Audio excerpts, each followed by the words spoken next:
And I've actually seen financial panics. And one of the things about being an American is I find Americans pretty pompous and arrogant, saying, well, this won't happen to America. And if you're really going to study financial education, it does take in history. And we have seen throughout history financial collapses, booms, and busts caused because governments manipulate money supply. So right now, the United States, for the very first time in about probably 100 years, is now starting to sweat, is my dollar for real, right? Yes. So what do you think is happening? There's a major panic going on with the Federal Reserve and the banking systems. Like I've said before, they've created in just the past 18 months, they've created about 150%, 1.5 times, more paper dollars than they created in the first 200 years of the United States. So they've added 1.5 times more currency to the what's called base money, the paper dollars. They're trying to prevent a disaster that they see out there right now. But the reason I have Marco and David here, and Kim, is you guys have actually lived through what's called devaluations, or there's another word coming up that people will hear more of. It's called sovereign default. Sovereign default. Sovereign default means a country goes bankrupt. They say we can't pay our bills. That's individual bankruptcy, but a sovereign default is like a country of Greece says, that's it, or Turkey could go, and they said, that's it. But you guys have seen it in Mexico, right? Well, in the early 80s, I remember the government took over the banks, and then they made it illegal to have dollars for the citizens. They frozen your dollars accounts, and then they devaluate the dollar, so you end up having like 10% or 20% of your real money. I mean, I remember my father, all his savings accounts will be in dollars because he thought that dollars will be safe, you know? But the government actually says you can't hold dollars? No, the government, well, first they took over the banks. They nationalized the banks. Oh, that sounds familiar, doesn't it? Yeah, first the banks used to be private, and then the government took over the banks, and then once the government owned the banks, then they froze in all your dollar accounts.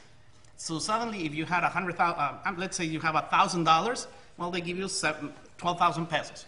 But then the following day, those 12,000 pesos is only $100. So you lost 90% of your value. Wow. And So you wake up in the morning, and this has already happened, right? Yes. You don't get any warning. So you lost $900 by the devaluation. Immediately, overnight. And what happened is most businesses, they close the following day because they need to remark their pricing.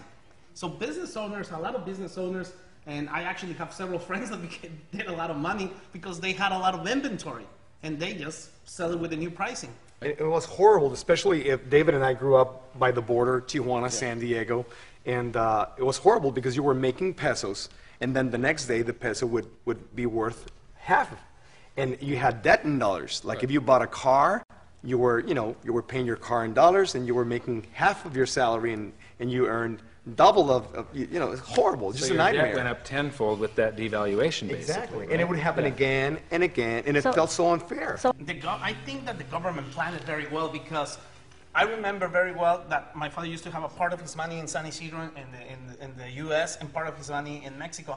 And then they raised the interest rates in Mexico that it was so attractive for you to invest your dollars in Mexico's banks. Before they did all this. Before they took over the banks and before that. So suddenly So they got all these US dollars. You say, oh, I'm going to bring my money back to Mexico because I'm making a lot of return. Wow. The interest rates are 20, 25%. I mean, I'm making a lot of money. It was better. They played in a way that it was better to put your money in the bank even than creating a business or something because they were paying 25, 30%. So suddenly when they got all those dollars there, then they close it. So what advice would you have for the people who have never been through one of these crises? Well, first of all, I think you have to get as many assets as possible because I realized that everybody who was a business owner or had real estate or had gold and silver, they end up on the top of the food chain. I mean, if you are protected using all those assets, who cares what happened to the currency? I mean, the real estate is what eventually is going to hold their value, and gold and silver is going to hold the value. And if you have a business, you can always, just get you're going to just change pricing all the time. I mean.